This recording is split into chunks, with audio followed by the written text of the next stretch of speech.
আমরা মাহফিল থেকে ফিরছিলাম, আমরা দেখলাম লম্বা চূড়া বিশাল, আমি শুধু না, এখানে যারা আছে এর মধ্যে আমার ড্রাইভার দেখেছে, একজন ক্যামেরাম্যান ছিল সেও দেখেছে, আমরা তিনজন একেবারে এক চোটে আমরা তাকিয়েছি এবং আমরা দেখেছি যে হেলে দুলে হাঁটতেছে, হাতের মধ্যে কিছু একটা বিশাল লম্বা চূড়া, মানুষের মতো অনেক লম্বা চূড়া। লাইট গুলো যখন তার দিকে ফোকাস করেছে চতুর্দিক দিয়ে কুয়াশার মধ্যে মিশে গিয়েছে। সেই টাকা কামাতে গিয়ে একটা ডিটেক্টর নিয়ে বিভিন্ন কবরস্থানে গিয়ে, এমনকি আমি দেখেছি যে খ্রিস্টানদের কবরস্থানে গিয়ে, যে এখানে কোনো আত্মা আছে, আত্মা থাকলে এখনই তুমি ডিটেক্টর বেজে উঠবে, এখনই তুমি ধরা দাও আত্মা আছে কিনা তুমি বলো। এরপরে দেখা যায় যে ডিটেক্টরের মধ্যে একটা আওয়াজ হচ্ছে এবং সে বলতেছে যে এই যে ডিটেক্টরের মধ্যে আওয়াজ হচ্ছে তার মানে আত্মার উপস্থিতি আমি টের পেয়েছি। এই যে এই জাতীয় কথা বলা, এটা কেমন যেন সরাসরি কোরআনুল কারীমের বেশ কিছু আয়াতকে অস্বীকার করা। আমরা কোরআনুল কারীমের সূরা আরাফের ২৭ নং আয়াতে কারীমাতে যদি আমরা তাকাই, আমরা দেখব ইন্নাহু ইয়ারাকুম হুয়া ওয়া কাবিলুহু মিন হাইসু লা তারাউনাহুম।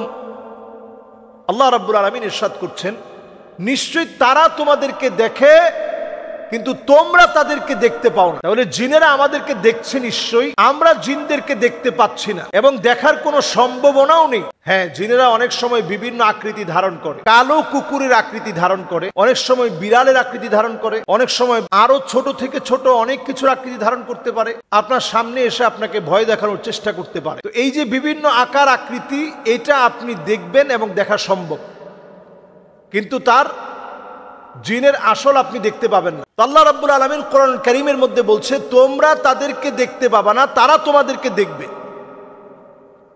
সুতরাং কোন ডিটেক্টর দিয়ে তাদেরকে আইডেন্টিফাই করা এটা একেবারেই অসম্ভব। কোন ডিটেক্টর দিয়ে জিনকে আইডেন্টিফাই করা যায় না। এখানে জিন থাকতে পারে, কিন্তু আপনি কোন ডিটেক্টর দিয়ে তাদেরকে আইডেন্টিফাই করতে পারবেন না। এরপরে আরো একটি গুরুত্বপূর্ণ বিষয়, সেটি হচ্ছে জিনের প্রভাব বোঝা যায়। সে আপনাকে যখন ক্ষতি করবে তার প্রভাবটা আপনি বুঝতে পারবেন, আপনি টের পাবেন। এটা কেমন যেন তার উপস্থিতি টের পাওয়া যায়। যেমন লোকটা একেবারে এলোমেলো হয়ে যাওয়া এবং তার ভিতরে এমন আচরণ, এমন শক্তি, একাই কয়েকজনকে আঘাত করে ফেলতেছে, উদ্ভট আচরণ করতেছে, নিজের চুল নিজে ছিঁড়ে ফেলছে। অথবা আপনি নিজে প্রতিদিন ভয়াবহ স্বপ্ন দেখেন, ভয়ঙ্কর ভয়ঙ্কর স্বপ্ন দেখে ঘুম থেকে লাফ দিয়ে উঠেন, প্রচণ্ড জ্বর, আপনার রাত্রেবেলায় আসলে আপনার প্রচণ্ড জ্বর আসে এবং আপনি দেখেন যে ফ্যানের উপর কি যেন ঘুরছে, কেউ যেন আপনার ঘরের মধ্যে দৌড় দিয়ে চলে গেল। এই জাতীয় ঘটনা যখন ঘটবে আপনি তার অস্তিত্ব বুঝবেন এবং বুঝবেন যে সে আপনার ক্ষতি করার চেষ্টা করছে। এই ক্ষতিটা অনেক সময় আপনি দেখবেন ছোট ছোট বাচ্চাদেরকে বেশি ক্ষতি করা হয়, নারীদেরকে বেশি ক্ষতি করা হয়। এর কারণ হচ্ছে নারীরা যখন অসুস্থ থাকে তখন নারীরা একেবারেই দোয়া কালাম ছেড়ে দেয়। আমি বলবো তখনও যে মাসনুন দোয়াগুলো আছে, এই দোয়াগুলো নারীদের হায়েদা অবস্থায়, অসুস্থ অবস্থায় আপনারা পড়তে পারবেন, আপনারা তখন এটা পড়বেন। এরপরে যেটি গুরুত্বপূর্ণ বিষয় সেটি হচ্ছে ছোট ছোট বাচ্চাদেরকে দেখবেন যে তারা আসর করে। কেন আসর করে? এই জন্য ছোট বাচ্চাদেরকে আসর করে, তারা ছোট বাচ্চা বলে তারা পড়তে পারে না। সূরা ইখলাস, সূরা ফালাক, সূরা নাস পড়ে ফু দেওয়া, এই কাজগুলো তারা করে না। ঘর থেকে বের হতে যাওয়ার সময় বাচ্চাদেরকে মা পিছন থেকে শিখিয়ে দিবেন যে বাবা বলো লা হাওলা ওয়ালা কুওয়াতা ইল্লা বিল্লাহ, বাবা বলো বিসমিল্লাহি তাওয়াক্কালতু আলাল্লাহ, লা হাওলা ওয়ালা কুওয়াতা ইল্লা বিল্লাহ, বিসমিল্লাহি তাওয়াক্কালতু আলাল্লাহ, লা হাওলা ওয়ালা কুওয়াতা ইল্লা বিল্লাহিল আলিয়্যিল আযীম। আপনি ভিতর থেকে বলে দিবেন, বাস। এরপরে আপনার সন্তান লিফটে উঠলো, একসঙ্গে গেল, আবার প্রতিষ্ঠানে দিয়ে আসার সময় আপনি সন্তানকে পড়িয়ে দিয়ে আসবেন যে বাবা প্রবেশ করো, এবং বলার সময় আপনি নিজে মুখে মুখে বলে দিবেন বিসমিল্লাহি তাওয়াক্কালতু আলাল্লাহ, লা হাওলা ওয়ালা কুওয়াতা ইল্লা বিল্লাহ। এইভাবে করে আমরা আমাদের আমল পরিবর্তন করার মধ্য দিয়ে আমরা ছোট ছোট বাচ্চাদেরকে হেফাজতে রাখার জন্য আল্লাহর কাছে দোয়া করতে পারি। আর পরিশেষে বিজ্ঞানও কোনোভাবে এই জাতীয় ডিটেক্টর দিয়ে জিন শনাক্ত করা, এখানে জিন আছে এগুলো শনাক্ত করা, এই ধরনের কোনো আবিষ্কার হয়েছে বলে বিজ্ঞানও বলে না।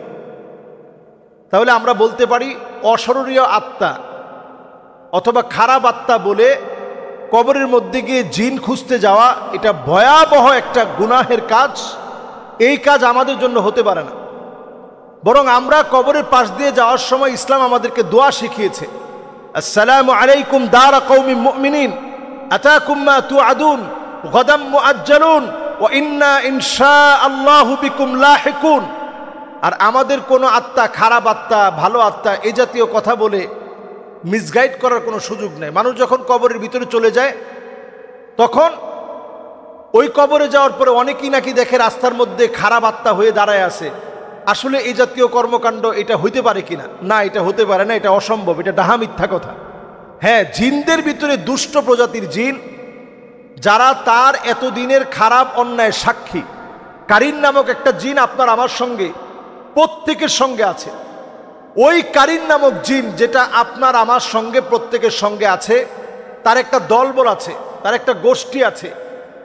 এরা যখন তার বিভিন্ন গুনাহের সাক্ষী হয়েছে, স্বচক্ষে তার গুনাহগুলো দেখেছে, ওই লোকগুলো তখন তার আকৃতি আকার ধারণ করে, যেহেতু সে বদকার, সে অন্যায়কারী, সে পাপিষ্ট, সে বেনামাজি, সে জেনাকার, সে মদখোর, এজন্য তার কবরস্থ হওয়ার পরেও তার ওই সমস্ত সাঙ্গপাঙ্গরা আপনাকে নানাভাবে ভয় দেখানোর চেষ্টা করে। এখানে খারাপ আত্মার কিছু নাই যে খারাপ আত্মা এই জন্য কবর রাখতেছে না, কবর থেকে বের হয়ে মানুষের বাড়ি বাড়ি গিয়ে ভয় দেখাচ্ছে, এই জাতীয় কোনো সিস্টেম ইসলামে নেই। এগুলো সব হচ্ছে কুসংস্কার। আল্লাহ রাব্বুল আলামিন আমাদের প্রত্যেককে বোঝার তৌফিক দান করুক।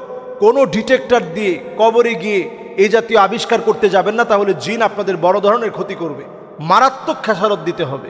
আল্লাহ আমাদেরকে বোঝার তৌফিক দান করুক। আসসালামু আলাইকুম ওয়া রাহমাতুল্লাহি ওয়া বারাকাতুহু।